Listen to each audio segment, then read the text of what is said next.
الحمد لله نحمده ونستعينه ونستغفره ونؤمن به ونتوكل عليه ونعوذ بالله من شرور أنفسنا ومن سيئات أعمالنا من يهده الله فلا مضل له ومن يضلل فلا هادي له ونشهد أن لا إله إلا الله وحده لا شريك له ونشهد أن سيدنا وحبيبنا وشفيعنا وسندنا محمدا عبده ورسوله صلى الله تعالى عليه وعلى آله وأصحابه وبارك وسلم تسليما كثيرا كثيرا أما بعد فأعوذ بالله من الشيطان الرجيم بسم الله الرحمن الرحيم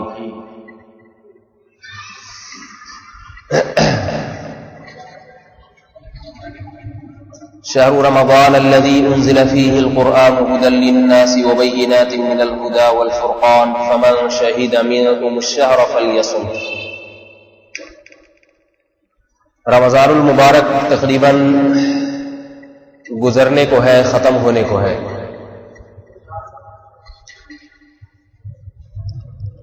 ہماری زندگی میں یہ مہینہ پہلے بھی کئی مرتبہ آیا، آ کے چلا گیا، اور اب ایک مرتبہ دوبارہ آیا ہے اور پھر اسی طرح سے چلا جائے گا. اس مرتبہ رمضان سے کیا سیکھا، کیا حاصل کیا، اس کے بارے میں اپنا محاسبہ کرنا چاہیے.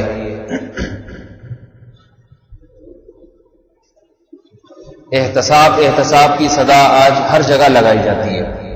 حکمرانوں کا حساب ہونا چاہیے،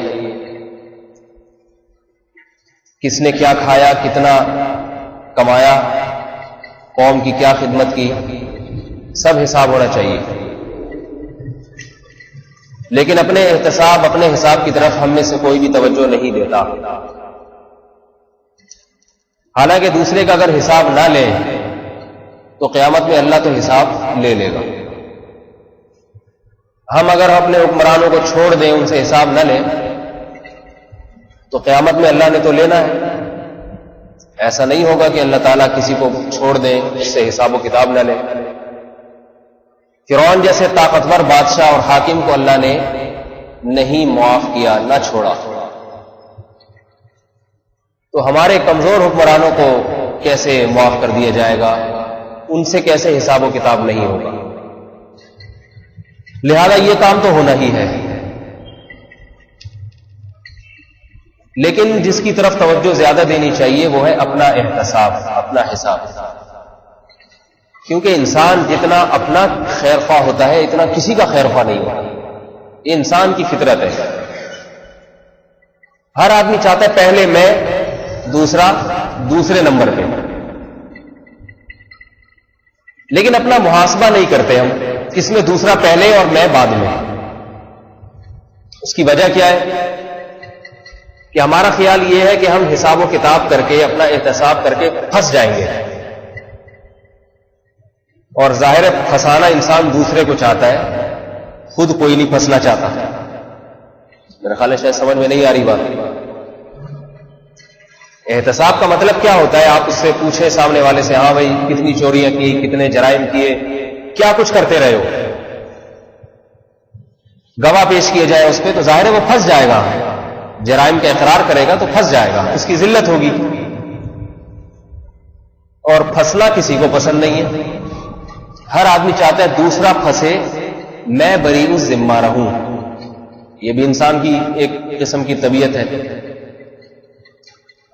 لیکن یہاں ایک بہت بڑی ہم سے غلطی ہوتی ہے. وہ غلطی یہ ہے کہ ہم حساب و کتاب کو سمجھتے ہیں کہ اس سے انسان پھنس جاتا ہے. حالانکہ پھنستا وہ ہے جس کا حساب و کتاب دنیا میں نہیں لیا جاتا. کیونکہ جس کا دنیا میں ہو گیا آخرت میں نہیں ہوگا. جس کا دنیا میں نہیں ہوا تو آخرت میں پھنسے گا. وہ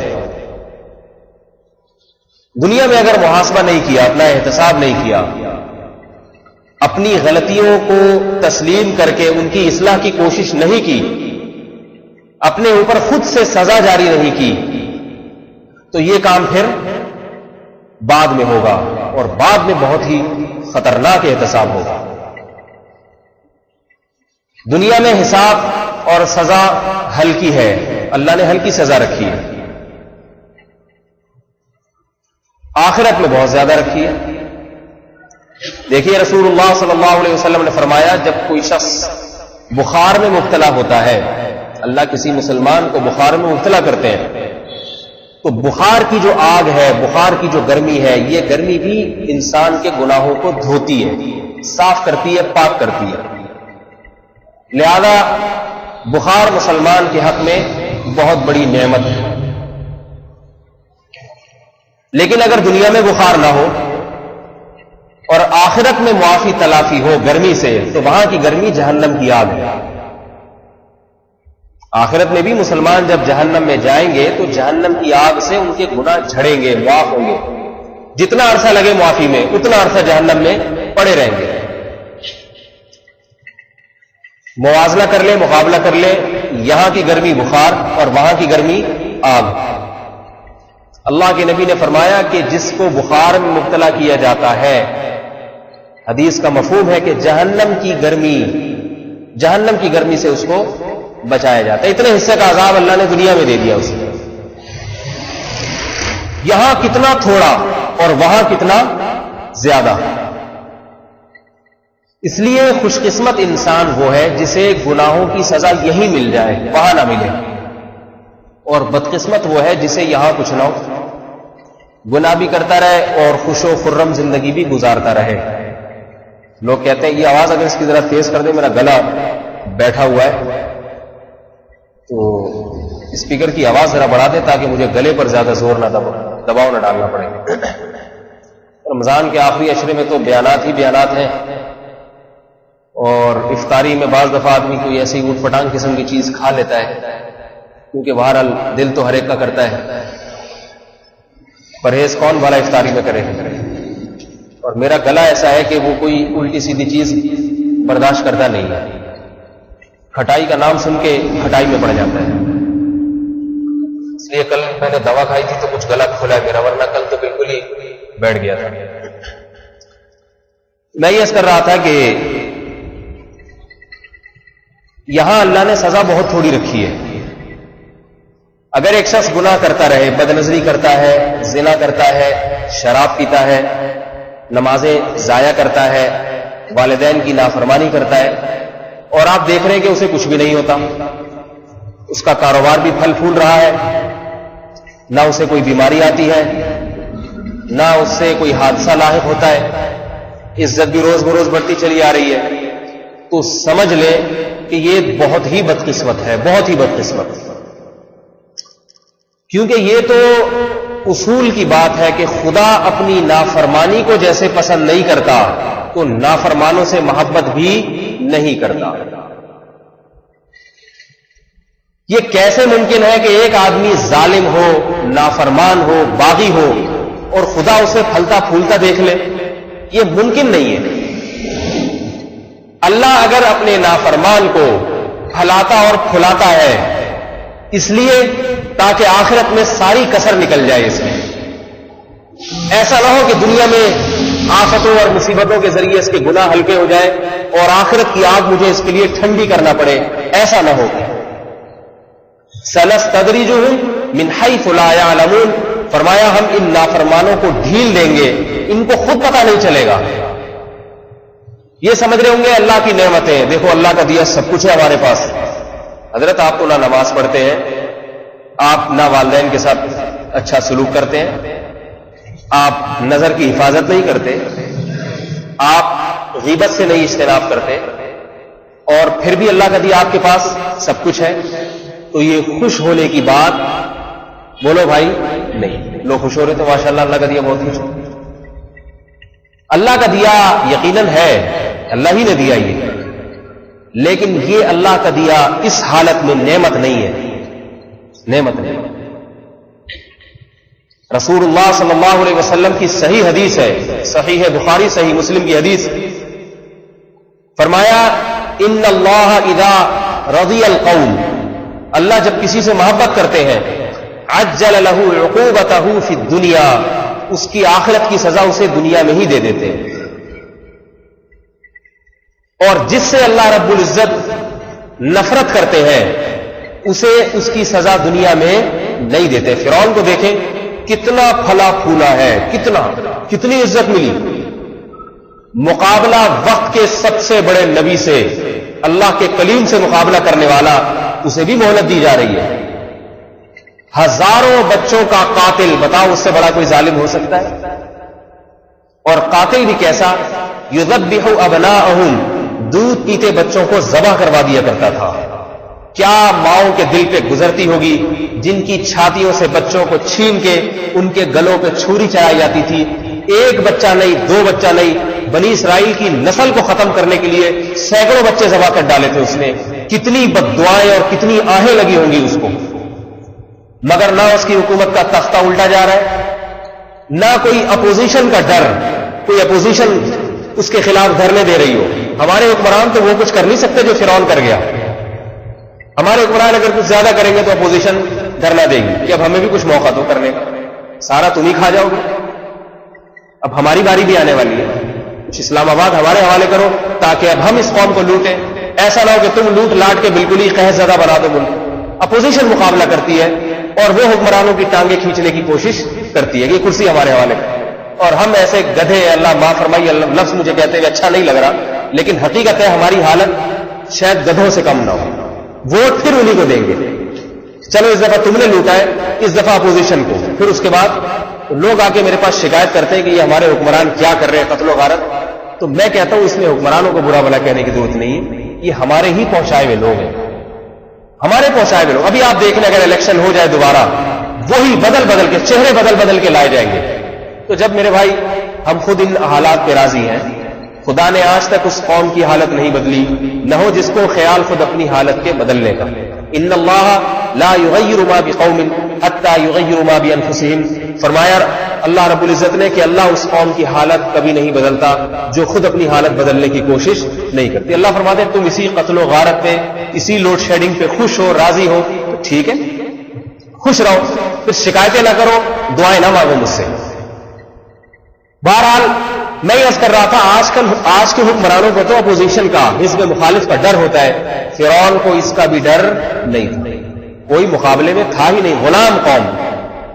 غلام قوم، کمزور ترین قوم دنیا کی. وَيَسْتَحْيِي نِسَاءَهُمْ، بنی اسرائیل کی عورتوں کو زندہ رکھتے تھے، بس مردوں کو قتل، تاکہ یہ عورتیں ہماری باندیاں اور غلام بن کے رہیں اور ان سے ہم اپنی نسل میں اضافہ کریں. کس قدر ذلت ہے، پیغمبروں کی اولاد ایسی قوم، اس قوم کے لیے کتنی ذلت کی بات ہوگی. مگر فرعون کو بظاہر کسی کی بددعائیں نہیں لگ رہی تھی. ان دنوں میں اگر فرعون سے بھی کوئی پوچھتا بھائی کیسے حالات ہیں، کہتے اللہ کا دیا بہت کچھ، اللہ کا دیا بہت کچھ. میری حکومت میں کوئی پتا، درخت کا پتا میری مرضی کے بغیر نہیں ہل سکتا، اللہ کا دیا بہت کچھ ہے. فرعون کو یہ معلوم نہیں تھا کہ یہ سب کچھ تجھے ایسی جہنم میں دھکیلنے کی تیاریاں ہو رہی ہیں، ایسی دھکیلنے کی تیاریاں کہ موت تک تو آنے والے انسانوں کے لیے عبرت کا نشان بنا رہے. فرعون یہ نہیں جانتا تھا. فرعون نے یہاں تک دعوے کرنا شروع کر دیے. حضرت موسیٰ علیہ السلام جب دعوت دیتے رہے اور اللہ کا تحمل دیکھیں، حلیم اللہ کی ایک صفت ہے، بردبار، برداشت کرنے والا، یہ صفت دیکھیں. اللہ نے حضرت موسیٰ علیہ السلام کو جب فرعون کے پاس بھیجا جس نے اتنے ظلم کر چکا تھا، ہزاروں انسانوں کا قتل اور انا ربکم الاعلی کا دعویٰ، سب سے بڑا جرم تو یہ، میں ہوں تمہارا رب. اپنے خالق کا انکار کر دیا اس نے، لوگوں سے اپنی عبادت کرواتا تھا. جب اللہ نے موسیٰ کلیم اللہ کو بھیجا فرعون کے پاس تو فرعون نے کیا کہا؟ موسیٰ علیہ السلام کو اللہ نے کیا کہا؟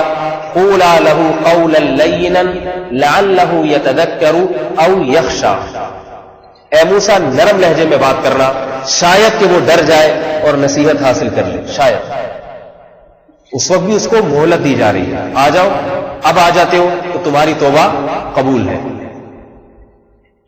کس قدر اللہ کا حلم اور بردباری ہے، کس قدر برداشت ہے. بہرحال سب کو واقعہ معلوم ہے موسیٰ علیہ السلام کا اور فرعون کا. کتنا سمجھایا، فرعون کے مظالم بڑھتے چلے گئے. وَلَقَدْ آتَيْنَا 9 آیَاتٍ بَيِّنَاتٍ، 9 بڑی بڑی نشانیاں، بڑے بڑے معجزے موسیٰ علیہ السلام کو دیے گئے. پھر بھی فرعون باز نہیں آیا، یہاں تک کہ جادوگروں سے مقابلہ کرایا گیا، جادوگروں کو ایمان کی توفیق ملی، جادوگروں نے گواہی دی کہ یہ جادوگر نہیں ہے، اللہ کا پیغمبر ہے، پھر بھی فرعون ایمان نہیں لائے۔ لیکن نہ فرعون کی حکومت میں کوئی کمی آ رہی ہے، نہ بنی اسرائیل کی آسمان سے کوئی مدد آ رہی ہے، فرعون اکڑتا چلا گیا۔ بنی اسرائیل نے موسیٰ علیہ السلام سے کہا اوذینا من قبل ان تاتینا، اے موسیٰ تیرے آنے سے پہلے بھی ظلم کیے جا رہے تھے ہمارے اوپر، ومن بعد ما جئتنا، تیرے آنے کے بعد بھی ظلم ہو رہے ہیں، تیرے آنے سے بھی ہم پر کوئی فرق نہیں پڑا، ویسے کہ ویسے ہی، اس کے مظالم تو اور بڑھ گئے۔ موسیٰ علیہ السلام نے کیا فرمایا؟ یا قوم اصبروا، صبر کرو صبر، ان الارض للہ، زمین کس کی ملکیت میں ہے؟ اللہ کی ملکیت میں۔ اگر اللہ نے زمین ابھی فرعون کے حوالے کر رکھی ہے، اس کی حکمتیں اور مصلحتیں اللہ ہی جانتا ہے، لیکن اس کا یہ مطلب نہیں ہے کہ فرعون زبردستی خدا کی زمین پر قابض ہو گیا، اب اس زمین پر فرعون کی چلے گی، اللہ کی نہیں چلے گی، یہ مطلب نہیں ہے اس کا۔ بنی اسرائیل نے یہ دعویٰ کیا کہ اے موسیٰ تیرے آنے کے بعد بھی ہم ویسے کے ویسے ہی ہیں، کوئی فائدہ نہیں ہو رہا، اور ادھر فرعون کیا دعویٰ کر رہا ہے؟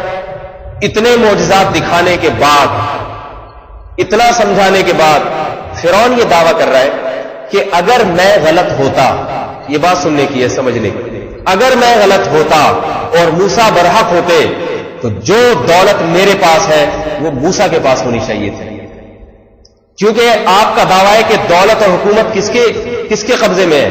اللہ کے۔ اللہ کو پسند اگر موسیٰ ہے تو دیکھو ہر آدمی اپنے پسندیدہ لوگوں کے ساتھ احسان کرتا ہے نہیں کرتا؟ میرا خیال ہے میں شاید انگلش میں بیان کر رہا ہوں، آپ حضرات کی سمجھ میں نہیں آ رہا، ٹھیک ہے، گردن ہلائیں، کچھ بتائیں کہ ہاں بھائی آپ کا ایک دشمن ہے، ایک دوست ہے، تو آپ دعوت کس کی کریں گے؟ بولو بھائی، دوست۔ دشمن کو کوئی پوچھتا ہے؟ دشمن کو تو ممکن ہے دعوت کریں تو زہر ملا کے کھلا دیں اسے کہ بھائی چلو اس بہانے ہاتھ تو آیا ہی۔ ہمیشہ احسان دوستوں پہ کیا جاتا ہے، دشمنوں پہ احسانات نہیں کیے جاتے۔ فرعون یہی دعویٰ کر رہا ہے، فلولا القی علیہ اسورۃ من ذہب، اس کے پاس سونے کے کنگن کیوں نہیں ہے موسیٰ کے پاس؟ ولا یکاد یبین، اس کی زبان میں وہ فصاحت و بلاغت کیوں نہیں ہے جو میری زبان میں ہے؟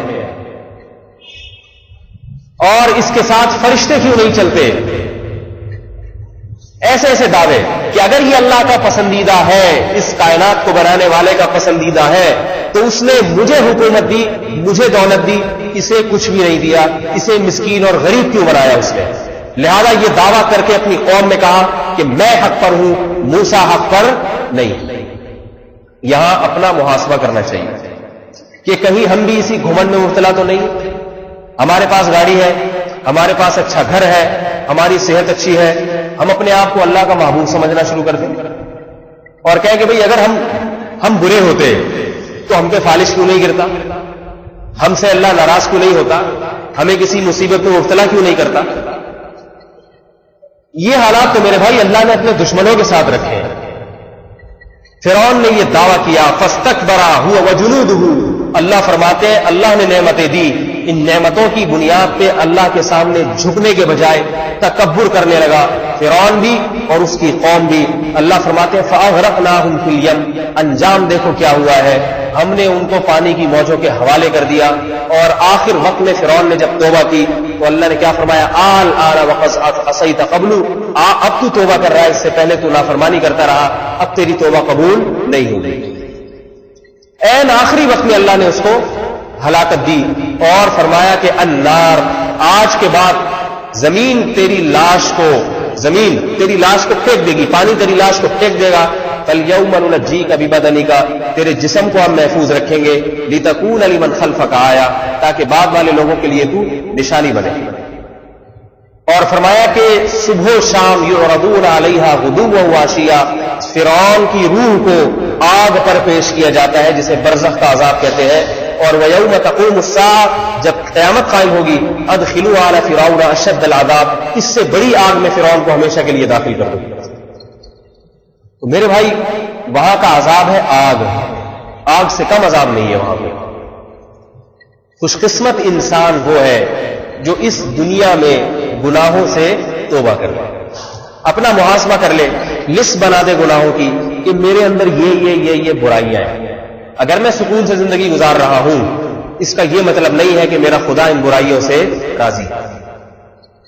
آج اگر میں نے ان برائیوں کی اصلاح نہیں کی, ان کو چھوڑنے کی کوشش نہیں کی, تو آئندہ آنے والی کل میرے لیے بہت زیادہ خطرناک ہوگی اور بھیانک ہوگی.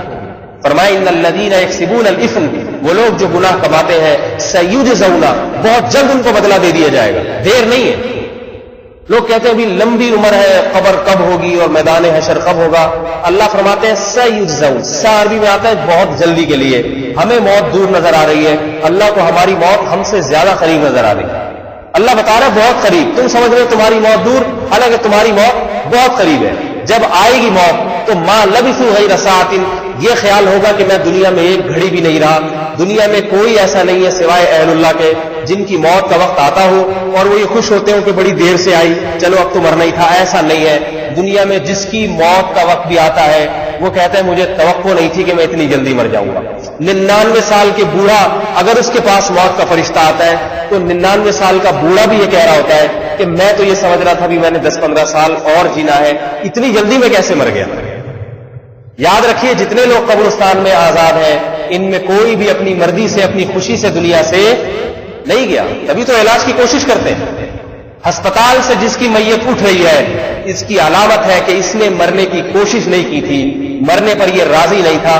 ہسپتال سے جنازوں کا اٹھنا اس بات کی دلیل ہے اس نے تو اپنے آپ کو بچانے کے لیے دولت بھی خرچ کی, ڈاکٹروں کے حوالے بھی کیا, لیکن موت کے فرشتے نے نہ ڈاکٹروں کی سنی نہ اس کی دولت کو دیکھا, اور تقدیر اس پہ غالب آئی اور اس کی میت آج ہسپتال سے, کس کوئی آپریشن تھیٹر سے باہر نکل رہا ہے, کوئی آئی سی یو روم سے باہر نکل رہا ہے, اور جناب کوئی جنرل وارڈ سے باہر نکل رہا ہے. مر رہے ہیں. جو علاج کرنے والا ڈاکٹر وہ خود مر رہا ہے. اسپیشلسٹ جس مرض کا اسپیشلسٹ ہوگا اسی مرض میں مر جاتے ہیں ڈاکٹر. ایسے ڈاکٹر میں جانتا ہوں ہارٹ اسپیشلسٹ ہے اور ہارٹ اٹیک سے مر رہا ہے, شوگر کا اسپیشلسٹ اور شوگر سے مر گیا. ایسے بھی اللہ دکھا رہے ہیں.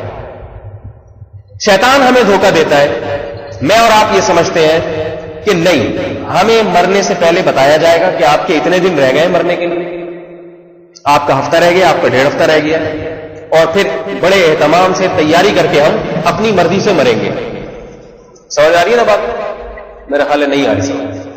لہذا جب اپنی مرضی سے مریں گے تو مرنے سے پہلے تھوڑا سا حساب و کتاب اپنا سیٹ اپ بنا لیں گے. بھئی یہ تھی, اب چھوڑ دو.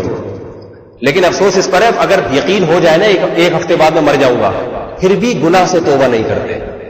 کیونکہ آج مسلمانوں کا یہ نظریہ بن چکا ہے, ان کا یہ کانسیپٹ ہے کہ نجات کے لیے گناہ سے توبہ ضروری نہیں. کہتے ہیں قرآن خوانیوں سے بخشش ہو جائے گی, اور میرے مرنے کے بعد بچے جو دیگیں چڑھا کے غریبوں میں بانٹیں گے اور مالداروں اور غیر مالداروں کو کھلائیں گے ان سے بخشش ہو جائے گی. ایسا نہیں ہے. میں نے آپ کے سامنے قرآن مجید کی آیت پڑھی, ان الذین یکسبون الاثم, وہ لوگ جو گناہ کماتے ہیں. گناہ کسے کہتے ہیں؟ جس چیز کو اللہ نے کہہ دیا نہ کرو آپ وہ کر رہے ہیں, بس یہ ہے گناہ.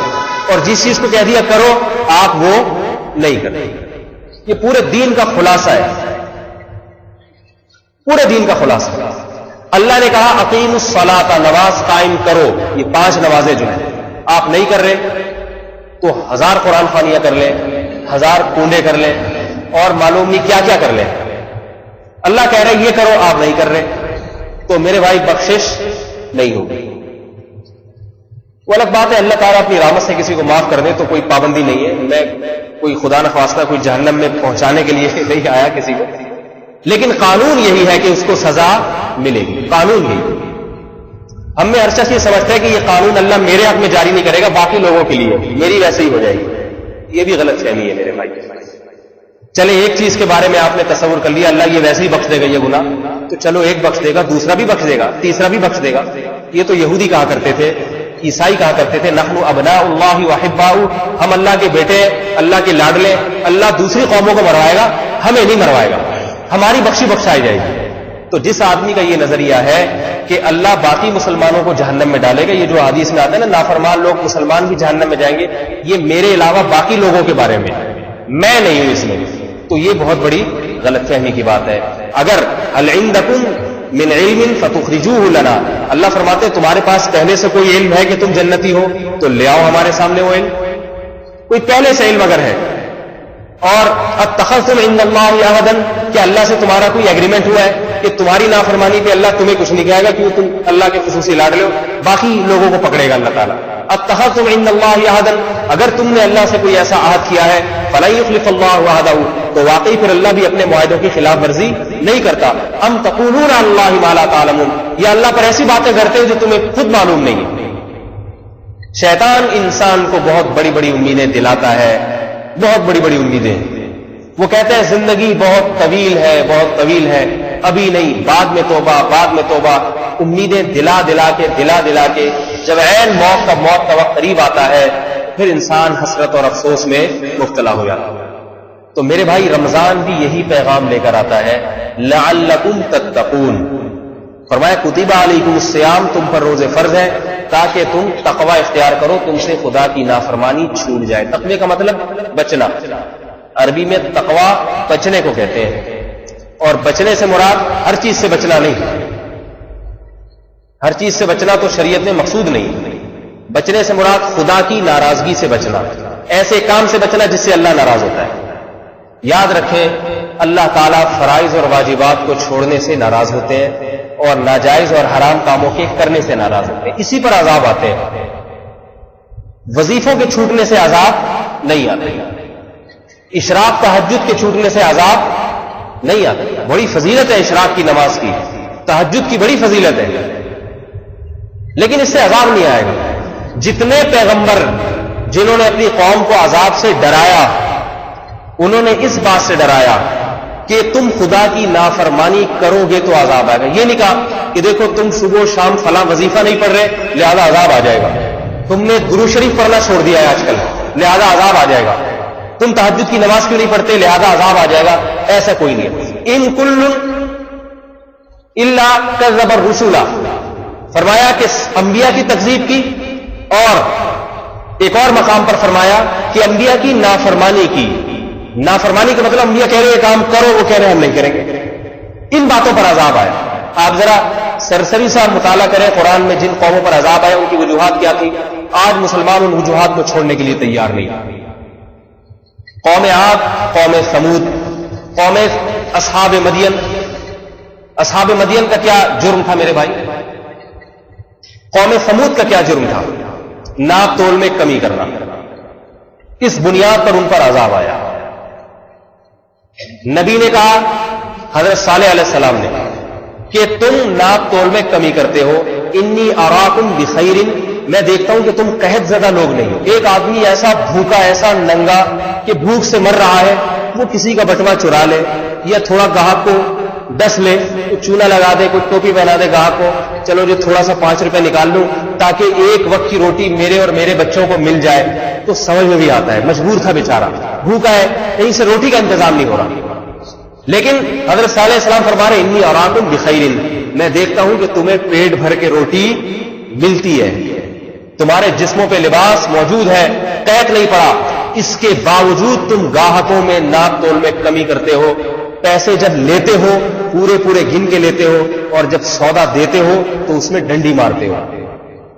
آج دفتروں میں تنخواہ پوری لی جاتی ہے مگر کام پورا، بولو بھائی، نہیں کیا جاتا. یہ اسی میں داخل ہے.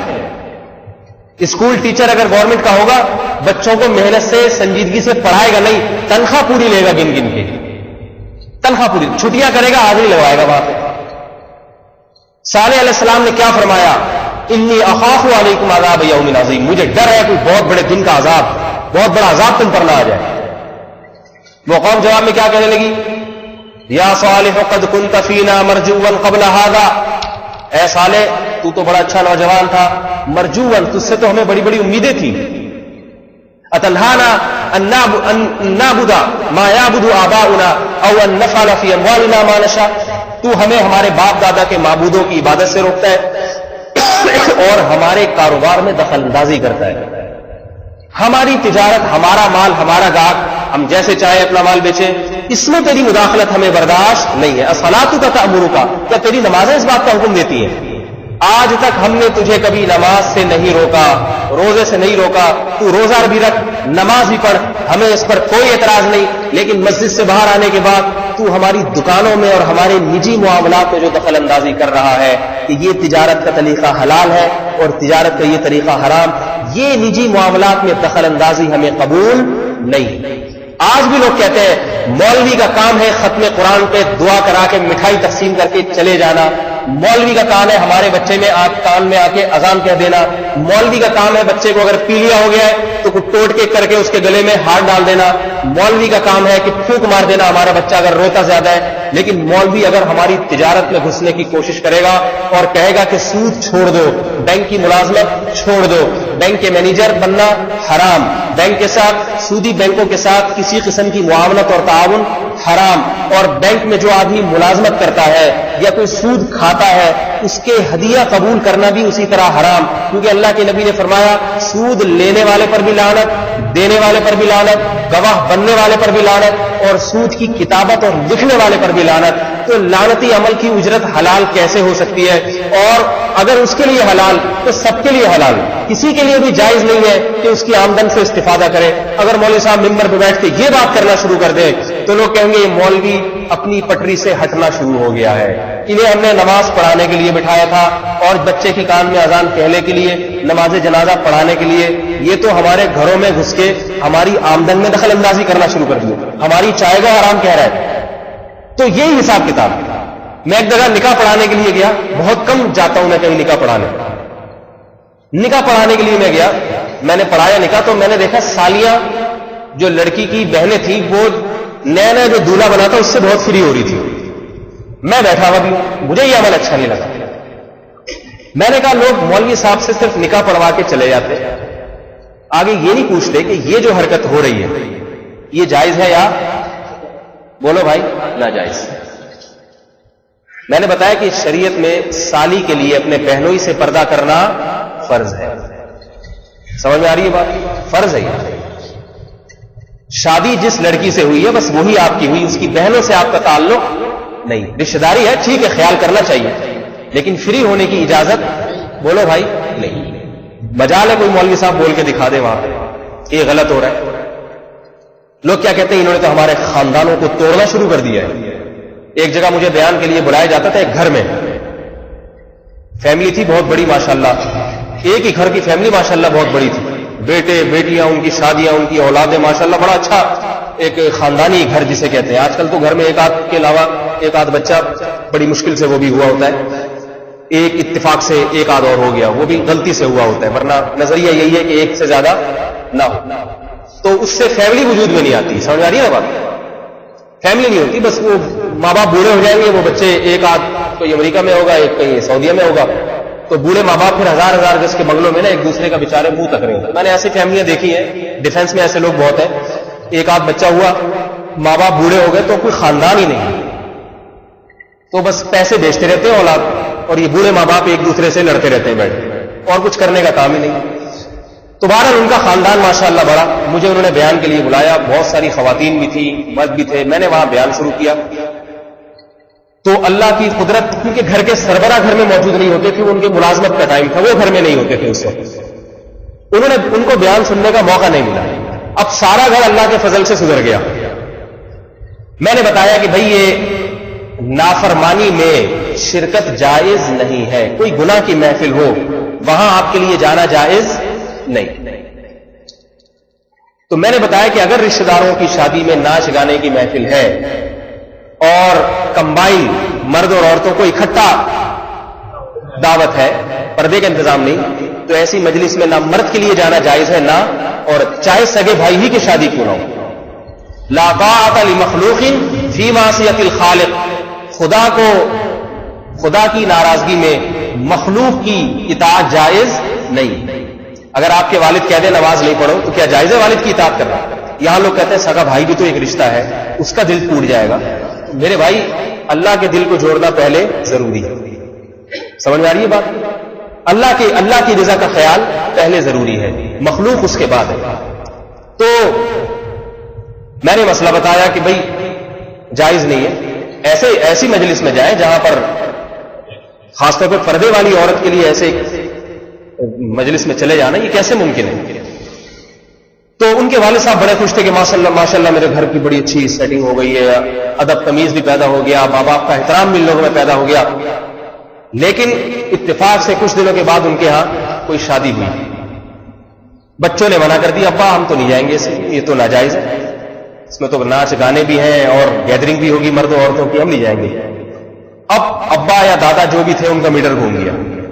انہوں نے کہا یہ تو مولوی صاحب ہمارے خاندانی معاملات میں بھی دخل اندازی کر رہے ہیں، یہ تو ہم نے ان کو اس لیے تھوڑی بلایا تھا، ہم نے تو بلایا تھا کہ کچھ تھوڑی سی ہمارے گھر میں تہذیب پیدا ہو جائے، کچھ بچے ماں باپ کی مان کے چلنے والے بن جائیں، تھوڑا نماز روزے کی طرف آ جائے تو گھر کا ماحول ذرا اچھا ہو جاتا ہے. چرسی موالی قسم کے نہ، یہ بھی تو فکر ہوتی ہے نا، کوئی چرسیوں میں بیٹھنا نہ شروع ہے، ظاہر جو نماز پڑھے گا تو وہ چرسیوں سے تو کم از کم بچ جاتا ہے.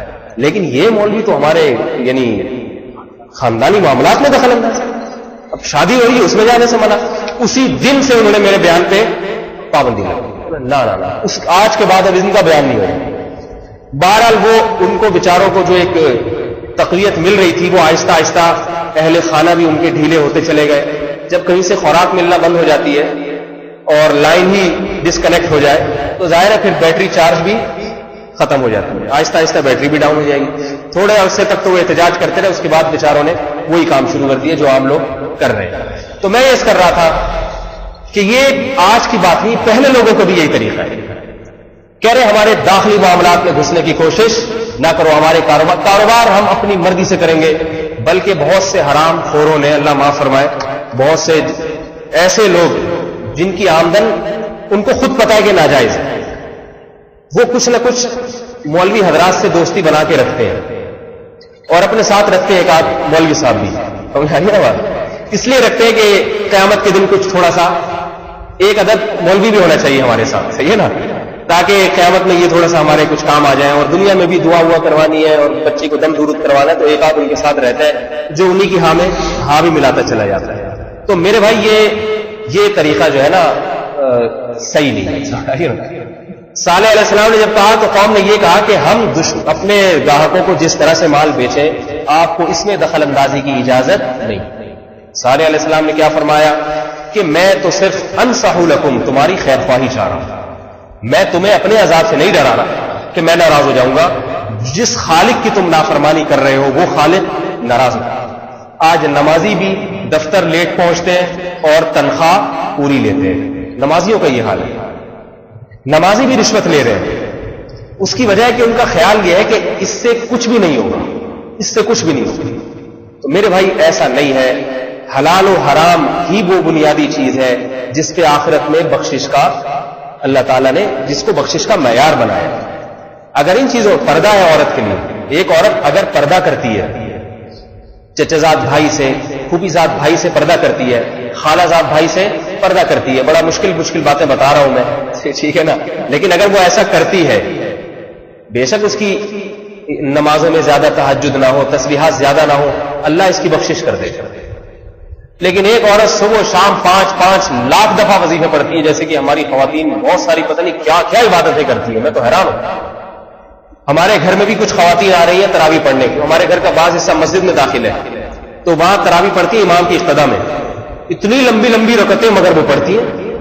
میں حیران ہوتا ہوں کہ بڑی اللہ نے، ہے تو ہمت کی بات، حوصلہ افزائی کی بات، بری بات نہیں ہے، لیکن آج کی عورت بھی اتنی زیادہ عبادت کرنے کے لیے تیار ہے، ٹھیک ہے اچھی بات ہے، لیکن بات یہ کہ اس سے آسان پہ بھی اللہ راضی ہو رہا ہے، اس سے آسان میں بھی، اس سے کم میں بھی اللہ راضی ہو رہا ہے، مگر وہ کرنے کے لیے تیار نہیں. اس سے کم میں بھی اللہ راضی ہو رہا ہے. وہ کم کیا ہے؟ کبیرہ گناہوں کو چھوڑ دے، بس فرض نماز کی پابندی کرے، اللہ راضی ہے، جنت اس کو ملے گی. تراویح کا اپنا الگ ثواب ہے، یقیناً بہت فضیلت ہے، اس کا میں منکر خدا نخواستہ نہیں ہوں، لیکن اللہ اس سے کم میں راضی ہو رہا ہے. مسلمان کہتا ہے میں کم کام نہیں کروں گا، میں زیادہ کر کے اللہ کو منانے کی کوشش کروں گا، لیکن جس کی اللہ کی نظر میں اہمیت ہے وہ نہیں. میں دیکھیں میں اس کی چند ایک مثالیں دیتا ہوں، اس سے بات انشاءاللہ آپ کی سمجھ میں آ جائے گی. شریعت میں روزے کا حکم ہے یا نہیں؟ اور روزہ کس وقت سے ہوتا ہے؟ صبح صادق سے لے کے غروب آفتاب تک. صبح صادق میں آپ نے سحری کھائی اور عین جب سورج غروب ہوا آپ کو یقین ہو گیا، شریعت کہتی ہے آپ فوراً افطاری کر لیں. سمجھ آ رہی ہے نا بات؟ آپ کہتے ہیں نہیں میں زیادہ محنت کر کے اللہ کو مناؤں گا، افطاری کا وقت ہو گیا، سائرن بج رہے، اذانیں ہو رہی ہیں، آپ کہہ رہے ہیں میں نہیں کھاؤں گا ابھی، میں روزہ ذرا لمبا کروں گا، میں عشاء کے بعد جا کے افطار کروں گا، تو لوگ کیا کہیں گے؟ بھائی اس سے اللہ راضی نہیں، اللہ اس سے کم کے زیادہ خوش ہو رہے ہیں۔ اگر زیادہ محنت اپنی طرف سے کرنے کی کوشش کرو گے تو اگر شریعت میں اس کا کوئی ثبوت نہیں ہے تو وہ تو بدعت عمل بن جائے گا۔ سمجھ میں آ رہی ہے نا بات؟ اور آپ کی یہ محنت رائگاں جائے گی، ضائع ہوگی، اس محنت کا گناہ تو ملے گا، ثواب نہیں ملے گا۔ ایک بات تو یہ ہو گئی۔ دوسری بات، آپ نے کیا کیا؟ ساری رات تہجد کی نماز پڑھی، فجر کی نماز جماعت سے گول کر دیا آپ نے، حالانکہ ساری رات سوتے رہنا اور فجر کی 2 سنت 2 رکعت مسجد میں جا کے پڑھ لینا یہ آسان کام ہے یا نہیں؟ ساری رات تہجد پڑھنا یہ مشکل کام ہے، لیکن آپ نے کیا کیا؟ ساری رات تہجد میں لگا دی۔ یقیناً تہجد ایک اچھا عمل ہے، یقیناً اس کا ثواب ملے گا، لیکن فجر کی نماز آپ نے گول کر دی، تو لوگ کیا کہیں گے؟ محنت زیادہ کر کے بھی اس بیچارے کو کچھ حاصل نہیں، تھوڑا سا تو حاصل ہوا، تہجد کا ثواب تو ملا، لیکن فجر کی نماز چھوڑنے کا جو گناہ ہے وہ تہجد کے ثواب سے کئی گنا زیادہ ہے۔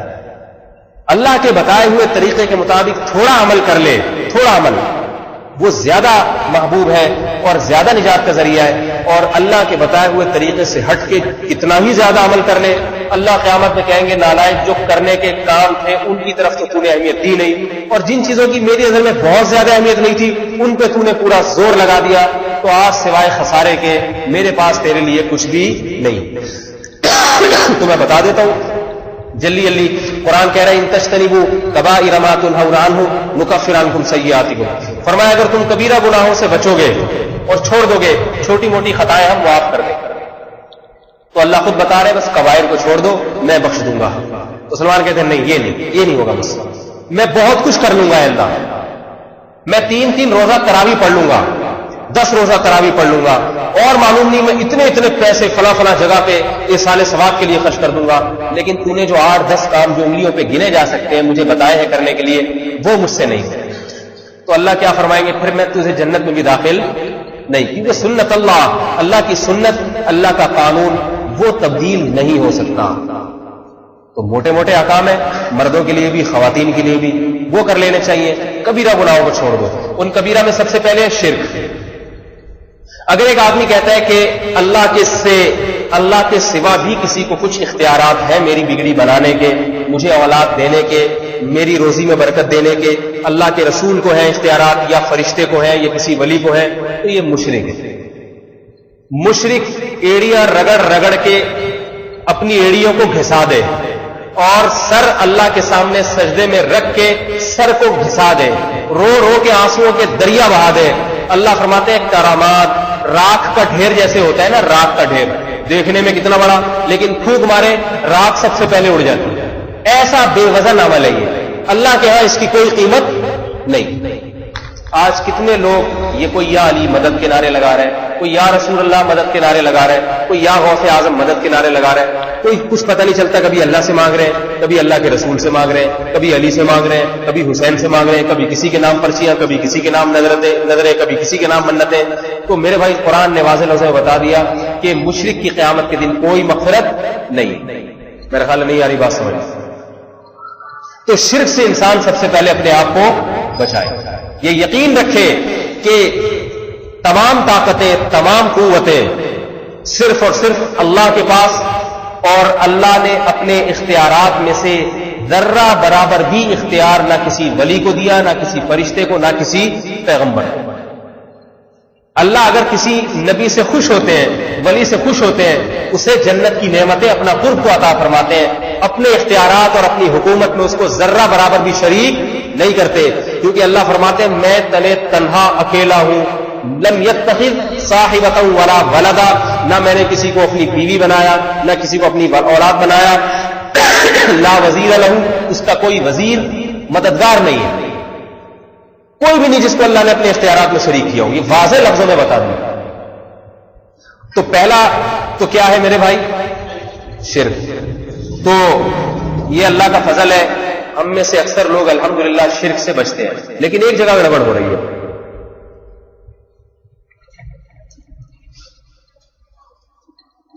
وہ گڑبڑ یہ ہو رہی ہے کہ آج کل جو نعتیں آ رہی ہیں نا، وہ نعتیں بڑی شوق سے سنی جاتی ہیں، ان میں بہت سارے الفاظ شرکیہ ہوتی ہیں، اور ہمارے مسلمان ان پر سر گھماتے رہتے ہیں، دہراتے رہتے ہیں۔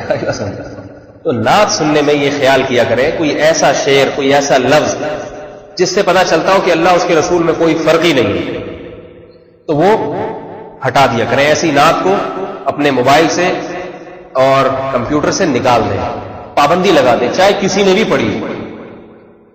شرک اللہ کو پسند نہیں۔ عالم الغیب صرف کس کی ذات ہے؟ اللہ کی ذات۔ مختار کل صرف اللہ کی ذات۔ علم اور قدرت کے لحاظ سے ہر جگہ موجود اللہ کی ذات۔ اللہ کے سوا کوئی بھی نہیں۔ یا ایھا الناس انتم الفقراء الی اللہ، تم سارے کے سارے، سب پیغمبر بھی، سب ولی بھی، سب فرشتے بھی، سب فقیر ہو، محتاج ہو اللہ کے۔ واللہ هو الغنی الحمید، اور صرف اللہ ہی ہے جو بے پرواہ ہے اور اسے کسی کی ضرورت نہیں۔ سمجھ آ رہی ہے بات؟ رہا یہ مسئلہ کہ پیغمبروں کے پاس معجزات، چاند کے 2 ٹکڑے کر دیے حضرت موسیٰ نے لاٹھی کو سانپ بنا دیا، تو یہ بات غلط ہے کہ پیغمبر نے چاند کے 2 ٹکڑے کیے۔ پیغمبر نہیں کیے، نہ اللہ نے پیغمبر کو اختیار دیا تھا۔ پیغمبر سے صرف یہ کہا گیا کہ آپ انگلی گھمائیں۔ چاند کے 2 ٹکڑے کس نے کیے؟ اللہ نے کیے۔ حضرت موسیٰ لاٹھی کو سانپ نہیں بنا سکتے تھے، حضرت موسیٰ کو صرف یہ کہا جاتا تھا لاٹھی زمین پہ پھینکے۔ سانپ اور اژدہا کس نے بنایا؟ اللہ نے۔ یہی وجہ تھی کہ ہر دفعہ حضرت موسیٰ پوچھتے تھے اللہ سے، پوچھتے تھے۔ اگر اللہ اختیار دیتا تو پوچھتے تھوڑی، پھینکتے جب چاہو سانپ بنا دو، وہ مسئلہ ہی نہیں۔ ہر جگہ پوچھا جا رہا ہے۔ پہلی دفعہ بھی پوچھا کہ اللہ نے بتایا القی ما فی یمینک، اے موسیٰ تیرے دائیں ہاتھ میں کیا ہے؟ فرمایا لاٹھی۔ فرمایا ذرا پھینکو اس کو زمین میں، پھینکا، سانپ بن کے دوڑ رہی ہے۔ اللہ فرماتے ہیں موسیٰ علیہ السلام بھاگے ڈر کے۔ اگر موسیٰ نے لاٹھی کو سانپ بنایا ہوتا علیہ السلام تو بھاگتے تھوڑی۔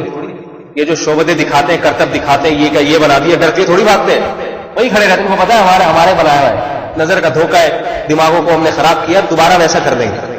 بھاگ تو دوسرے رہے ہوتے ہیں جو بیچارے، جن کو پتہ نہیں ہوتا یہ حقیقت ہے یا کیا ہے۔ حضرت موسیٰ نے لاٹھی زمین پہ ڈالی، سانپ بنا، بھاگے۔ ولم یعقب، پیچھے مڑ کے بھی نہیں دیکھا۔ قرآن کے الفاظ بتا رہا ہوں، قلنا لا تخف اقبل ولا تخف، اے موسیٰ دوبارہ واپس آ، ڈر نہیں، اور اس کو پکڑ لے۔ سنعیدها سیرتها الاولی، تو اس سانپ کو پکڑے گا، یہ سانپ تجھے ڈسے گا نہیں، بلکہ ہم اس کو دوبارہ نعیدها، ہم اس کو دوبارہ لاٹھی بنا دیں گے۔ نہیں آئی بات سمجھ میں؟ ہم بنا دیں گے، آپ کا کام ہے صرف پکڑنا، اور لاٹھی میں تبدیل کرنا کس کا کام ہے؟ سنعیدها، نعید، ہم بنائیں گے۔ پتا چلا موسیٰ علیہ السلام نہ تو لاٹھی کو سانپ بنا سکتے تھے، اور سانپ بننے کے بعد نہ دوبارہ اس کو لاٹھی میں تبدیل کر سکتے تھے۔ تو یہ سارے کام کون کر رہا تھا؟ اللہ۔ معجزہ اللہ ظاہر کرتا ہے، ہاتھ صرف پیغمبر کا استعمال ہوتا ہے۔ پیغمبر کے ارادے کا اس میں ذرہ برابر بھی دخل نہیں ہوتا۔ اگر کہیں پیغمبر کی طرف نسبت ہے تو مجازی نسبت ہے، مجازی نسبت۔ مجاز کیا ہوتا ہے؟ یہ ایک الگ بحث ہے، ہم بھی بعض دفعہ مجازن بہت سی چیزوں کی طرف نسبت کر دیتے ہیں۔ مجازی نسبت ہے، حقیقت کون ہے؟ اللہ کی ذات، اور جو حقیقت میں کرتا ہے مانگا اس سے جاتا ہے۔ سمجھ میں آ رہی ہے نا بات؟ تو موسیٰ علیہ السلام نے جادوگروں سے مقابلہ ہوا، پہلے تو چلو لاٹھی کو سانپ بنتے دیکھا تھا نا، اب جب جادوگروں سے مقابلہ ہو رہا ہے تو حضرت موسیٰ کو تو چاہیے تھا، یہ کئی دفعہ اللہ نے بنائی، اب بھی بنا دے گا، پھینک دو، اژدہا بن کے کھا جائے گا۔ موسیٰ علیہ السلام کو پتہ نہیں تھا بنے گی کہ نہیں بنے گی۔ تبھی جب سانپ موسیٰ علیہ السلام کی طرف دوڑے، حضرت موسیٰ گھبرا گئے۔ قلنا لا تخف، اے موسیٰ ڈر نہیں، انک انت الاعلی، تو ہی غالب رہے گا۔ القی ما فی یمینک، تیرے دائیں ہاتھ میں جو لاٹھی ہے پھینک دے اس کو زمین پر۔ یہاں بھی اللہ کہہ رہا ہے تو پھینکی، اور بتائے پھینکے گا تو ہوگا کیا؟ تلقف ما صنعوا، جو کچھ انہوں نے جادو دکھایا ہے یہ اژدہا ان تمام جادو کو نگل جائے گا۔ تو پیغمبر بالکل اسی طرح اللہ کے آگے محتاج ہے جیسے میں اور آپ محتاج ہیں۔ پیغمبروں کو فضیلت اس بنیاد پہ نہیں ہوتی کہ ان کے پاس کچھ ماوراء الاسباب کچھ اختیارات آ جاتے ہیں۔ پیغمبروں کو فضیلت صرف اس بنیاد پہ ہوتی ہے کہ وہ اللہ کا پیغام اللہ کی مخلوق تک پہنچاتے ہیں۔ اسی طرح اہل اللہ کی کچھ کرامتیں ہوتی ہیں، اہل اللہ کے ہاتھ میں کچھ کرامتیں اللہ دکھا دیتے ہیں۔ بعض ولی اللہ ایسے گزرے پچھلی امتوں میں، کوڑ کے مریض کے ہاتھ رکھا شفا مل گئی۔ ایک آدمی پیدائشی نابینا ہے، حدیث سے صحیح بخاری کی حدیث ہے، پچھلی امتوں میں ایک نوجوان تھا، جادو سیکھتا تھا، کافر اسے جادو سکھاتے، ایک اہل اللہ ایک بزرگ اس کو دین کی باتیں بتاتے، وہ دین کی طرف مائل زیادہ ہو گیا. اللہ نے اس کے ہاتھ پہ بڑی قربانیاں دی اس نے، اللہ نے اس کے ہاتھ پہ کرامت ظاہر کی، جیسے سورہ بروج میں بھی جس کا ذکر ہے. تو کیا ہوتا تھا، مادرزاد نابینا کے آنکھوں پہ ہاتھ رکھتا، بینائی بحال ہو جاتی. لوگ کہتے تو بڑا جادوگر ہے. وہ کیا کہتا ہے، میں نہیں کرتا، یہ کون کرتا ہے، اللہ کرتا ہے.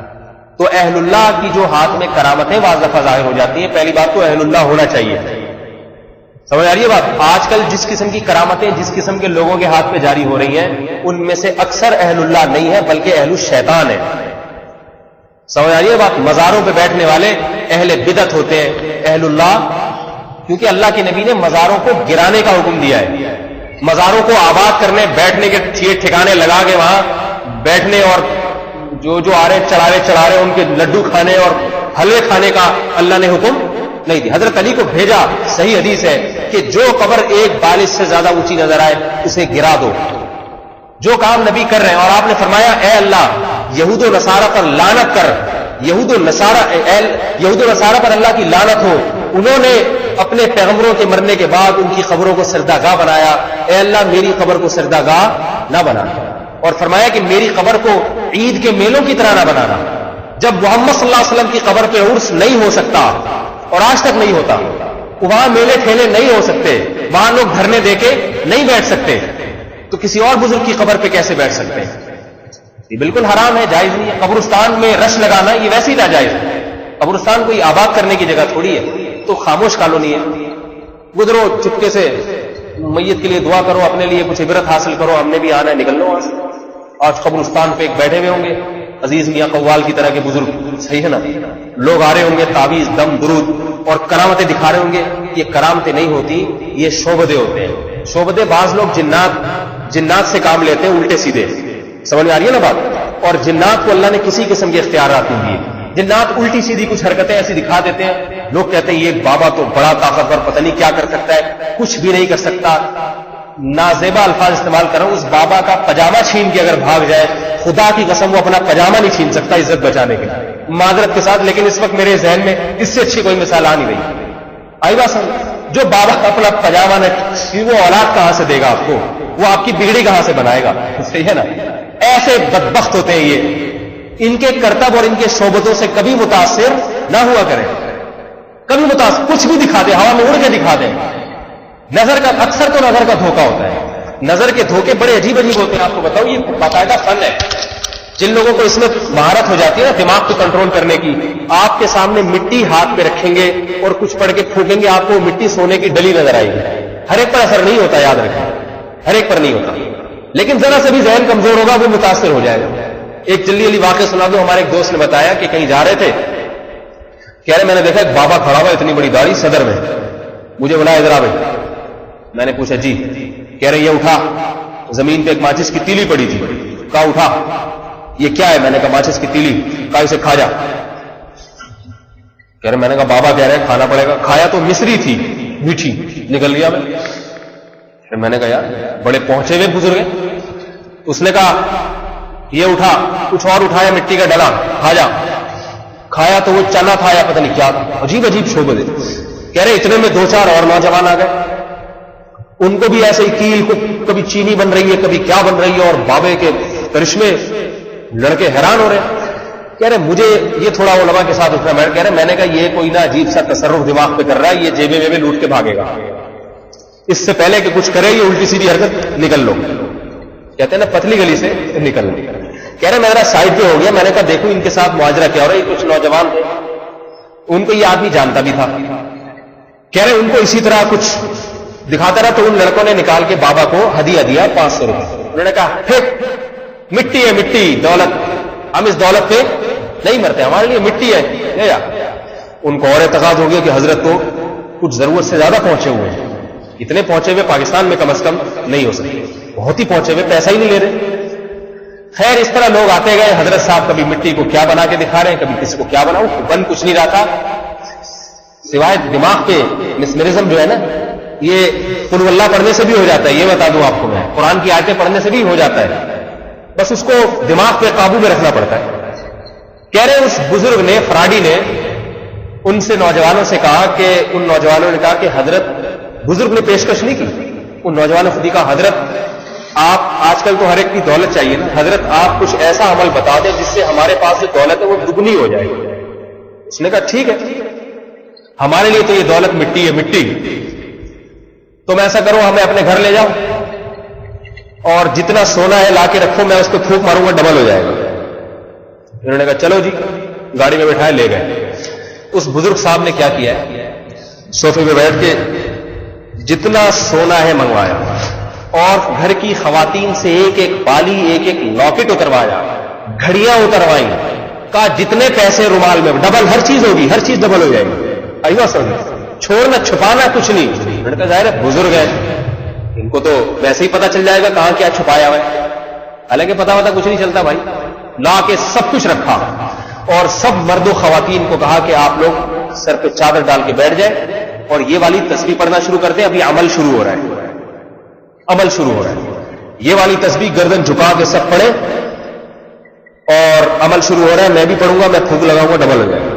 ان کو ایسا ان کے دماغوں پہ اثر کیا کہ وہ بالکل سر پہ چادریں ڈال کے مرد بھی خواتین کی تسبیح میں لگے گئے اور انہوں نے اچھی طرح گٹری لپیٹی، گھریں لگائی، نکل گئے، گھر تک پہنچ گئے. یہ پھر بھی وہی کے وہی بیٹھے ہوئے تسبیح ہاتھ میں.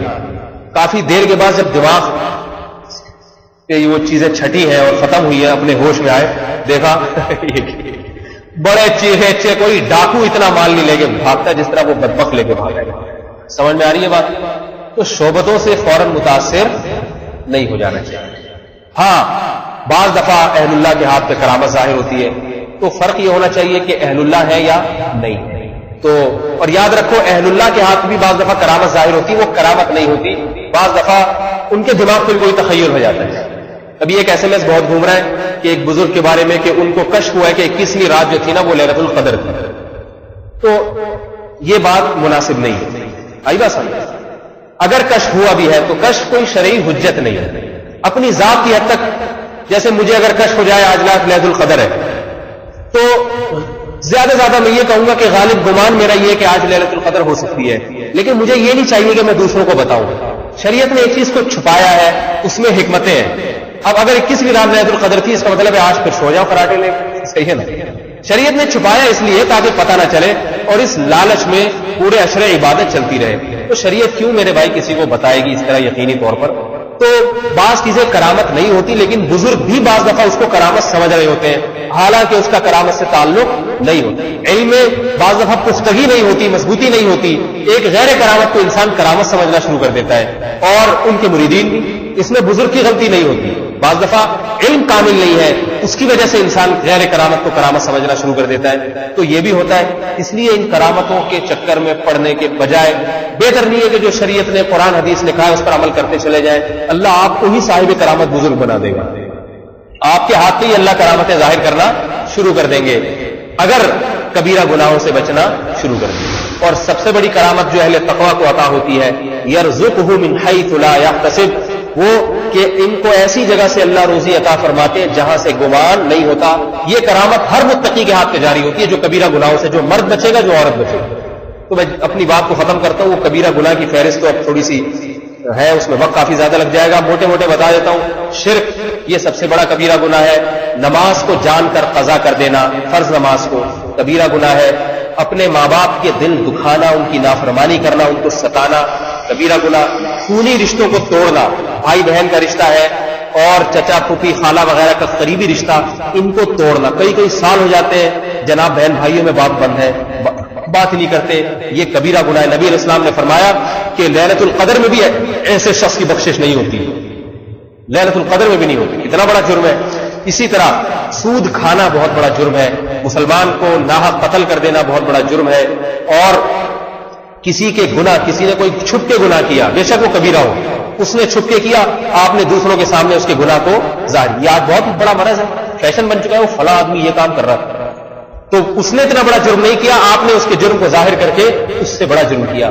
کسی کا بھی کوئی جرم ہو، بشرطے کہ وہ چھپ کے کر رہا ہو. کھلے عام کر رہے ہیں تو وہ اپنے جرم کو چھپانے پر خود ہی راضی نہیں ہے، آپ بھی بتا سکتے ہیں. لیکن اس کا راز تھا، اللہ کے ساتھ اس کا معاملہ تھا، اس نے چھپ کے کیا، آپ نے دوسروں کو بتا دیا. بہت بڑی. اب اللہ اس کی ممکن ہے قیامت میں ستاری کر لے، آپ کی ستاری نہیں ہوگی. اللہ کہیں گے تو نے اس کے عیب کو ظاہر کیا، میں تیرے عیبوں کو دنیا کے سامنے ظاہر کروں گا. تو یہ وہ بڑے بڑے گناہ، ان کے علاوہ کچھ اور ہیں، تو ان گناہوں سے کتنے آسان ہیں دیکھو، گنے جا سکتے ہیں۔ قتل نہ کرو، خودکشی بھی اس میں داخل ہے، ماں باپ کی نافرمانی، عورت کے لیے شوہر کی نافرمانی، اس کو ستانا، یہ بھی کبیرہ گناہ ہے۔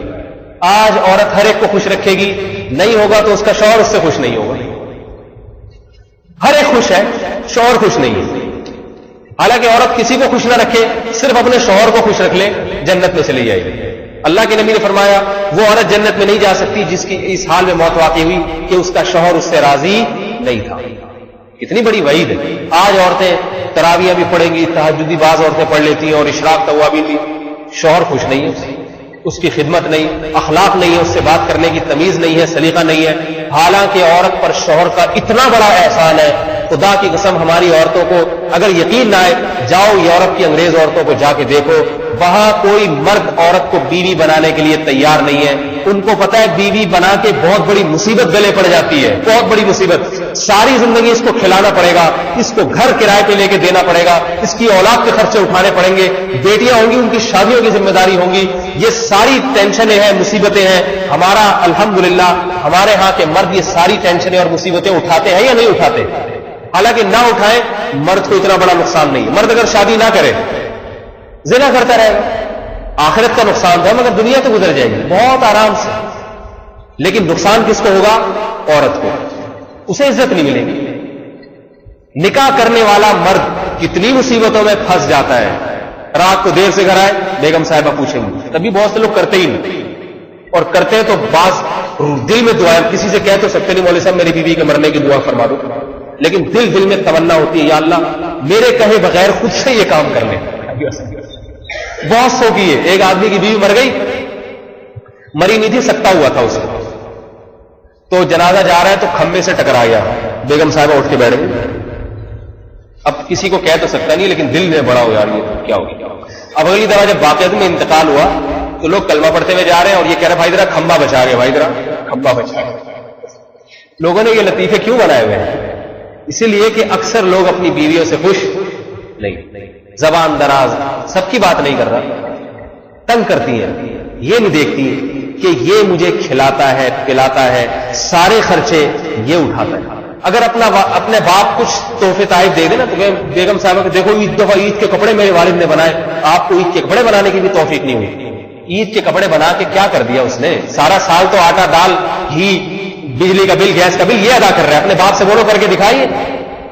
باپ بولے گا نہیں بھائی میں نے دی اس لیے تھوڑی تھی کہ میں تو اس لیے دی تم یہ خرچے اٹھاؤ، تم یہ خرچے، سارے خرچے گھر وہ دیتا ہے۔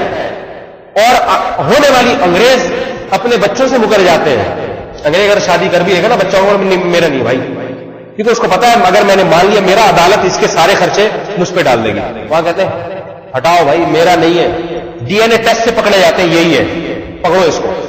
ہمارے الحمدللہ ایسا مرد بڑے فخر سے کہتے ہیں میرا بیٹا ہے، میری بیٹی ہے، اس کے خرچے اس کے سارے انتظامات میرے ذمے ہیں، میری بیوی کے ذمے نہیں ہے۔ مردوں کو برین ہیمریج ہوتا ہے اگر بیٹیوں کی شادیاں نہ ہو، مر جاتے ہیں بیٹیوں کے غم میں، دکھتے ہیں۔ انگریزوں میں کسی کو نہیں سنا ہوگا آپ نے بیچاروں کو بیٹی کی شادی نہیں ہو رہی برین ہیمریج سے کوئی انگریز مر گیا ہو، نہیں ہوتا۔ ہمارے ساری ذمہ داریاں اٹھاتے ہیں۔ یہ اللہ کے نبی کی تعلیمات ہیں، عورت پر شوہر کا بہت بڑا حق ہے۔ اگرچہ یہاں بیان خواتین نہیں سن رہی ہیں، لیکن ہے تو یہ خواتین میں کرنے کا، آپ اور شیر ہو جائیں گے اس سے، ٹھیک ہے نا؟ تو لیکن بہرحال حقیقت ہے عورت کے لیے یہ ایک بہت بڑا ہے نا چیلنج ہے کہ وہ اپنے شوہر کو راضی رکھے۔ آج کل راضی کرتی نہیں۔ مرد کے لیے یہ ہے کہ وہ اپنی بیوی کے حقوق کے خیال کرے، اگر خدمت میں کبھی کوتاہی کرتی ہے تو نظر انداز کرے۔ یہ یاد رکھنا چاہیے بیوی میں اور باندی میں فرق ہوتا ہے۔ آج مرد بیوی اور باندی میں فرق نہیں سمجھتے۔ عورت کا جو بنیادی مقصد ہے وہ انسیت ہے، ایک زندگی گزارنے کے لیے ساتھی ہونا چاہیے، انسیت ہے، اولاد کی طلب ہونی چاہیے، پوچھے لگوانا، برتن دھلوانا، اپنے بھائیوں کے دیوروں کی خدمتیں، اور پوری یعنی جیسے گھروں میں ماسیاں ہوتی ہیں نا اس طرح اس سے حاکمانہ انداز سے کام لینا، یہ جائز۔ ہم نے اپنے جتنے اکابر کو دیکھا بزرگوں کو، ان کا اپنی گھر کی عورتوں کے ساتھ جو لب و لہجہ ہوتا تھا وہ حاکمانہ نہیں ہوتا تھا۔ خدمت تو گھر میں عورتوں نے ہی کرنی ہے ظاہر، میرے شیخ و مرشد مفتی رشید احمد صاحب رحمۃ اللہ علیہ فرماتے تھے میں اپنے گھر والوں سے کبھی یوں نہیں کہتا کہ یہ کھانا اٹھا لو یہاں سے، پانی لے آؤ. اس میں حاکمانہ لفظ ہے، جیسے ماسی کو کہہ رہا ہے. اگرچہ پتہ ہے گھر میں دسترخوان سے کھانا بیگم نہیں اٹھانا ہے، لیکن کہتے کیا تھے یہ کھانا اٹھوا لیجیے، پانی منگا، ذرا پانی پلوا دیجیے. حالانکہ گھر میں کوئی خادم نہیں ہے، لیکن بجائے ڈائریکٹ آرڈر کرنے کے بھئی پانی کا کوئی انتظام کروا دیں تاکہ حاکمانہ لہجہ نہ ہو. تو یہ چیز بھی ہمارے معاشرے میں ختم ہو گئی. بیوی آتی ہے تو ایسا اس کو گرل فرینڈ کے تو بڑے نخرے اٹھائے جاتے ہیں، ایزی لوڈ بھی ہو رہا ہے، اور اگر ناراض ہو جائے گی تو منانے کی فکر بھی ہو رہی ہے. اور جو حلال ہے، جو بیوی بن کے آئی ہے، اس کے ناز و نخرے نہیں اٹھائے جاتے ہیں. اس سے ایسے ماسیوں کی طرح گھروں میں کام لیا جاتا ہے. شریف عورتوں کی جو نہیں ہوتی شریف، وہ تو پہلے دن سے آگے بتا دیتی ہے ہم کام کرنے کے لیے آئے نہیں. وہ پھر لڑائی جھگڑے، پھر جو بعض ہوتے ہیں وہ بعض کو طلاق دے دیتے ہیں، بعض کہتے ہیں چل بھائی میں ہی ساری کام کر لوں گا، تجھے میں گھر میں لایا ہوں صحیح ہے نا، بٹھانے کے لیے دیکھنے کے لیے بس. تو افراط و تفریط. بہرحال میں یہ بتا رہا تھا نبی نے فرمایا کہ اگر میں اور کسی کو حکم دیتا کہ سجدہ کرے، عورت کو حکم دیتا کہ اپنے شوہر کے سامنے سجدہ کرے. اتنا بڑا حکم ہے. عورت کے لیے شوہر کو ناراض کرنا بھی کبیرہ گناہ ہے. یہ موٹے موٹے گناہ ہیں، ان کو چھوڑ دیا جائے تو اللہ نے جنت کا وعدہ کیا. چھوٹی موٹی خطائیں اللہ تعالیٰ معاف کریں گے. صرف یہ نہیں کہ اللہ کی رحمت سے امید، اللہ نے وعدہ کیا کہ میں کروں گا، میں پکڑوں گا صرف کبیرہ گناہوں پہ. سمجھ میں آ رہی ہے بات؟ اللہ تعالیٰ ہم سب کو ان کبائر سے بچنے کی توفیق عطا فرمائے. اور رمضان میں تہجد پڑھے، تراویح پڑھے، اس نیت سے تاکہ اللہ کی اتنی محبت پیدا ہو جائے کہ اللہ کی نافرمانی اور گناہ سے بچنا آسان. تہجد بھی اسی لیے، تراویح بھی اسی لیے، رمضان کے روزے بھی اسی لیے تاکہ رمضان کے بعد گناہ، اللہ کی محبت ہوگی تو گناہ سے بچے گا نا انسان. اسی نیت سے جو معتکف حضرات ہیں وہ اپنے اعتکاف کو مکمل کریں تاکہ مسجد کے ماحول میں رہ کے اللہ سے اتنی محبت پیدا ہو جائے کہ اس محبت کی وجہ سے اللہ کی نافرمانی مشکل ہو جائے. جس سے محبت ہوتی ہے اس کو راضی کرنے میں مزہ آتا ہے، اور جس سے محبت نہیں ہوتی اس کی نافرمانی میں مزہ آتا ہے. اللہ تعالیٰ سمجھنے کی عمل کی توفیق عطا فرمائے. دعا انشاءاللہ پھر کسی اور مجلس میں کرا دیں گے، ابھی کافی تھک گیا ہوں میں. سبحان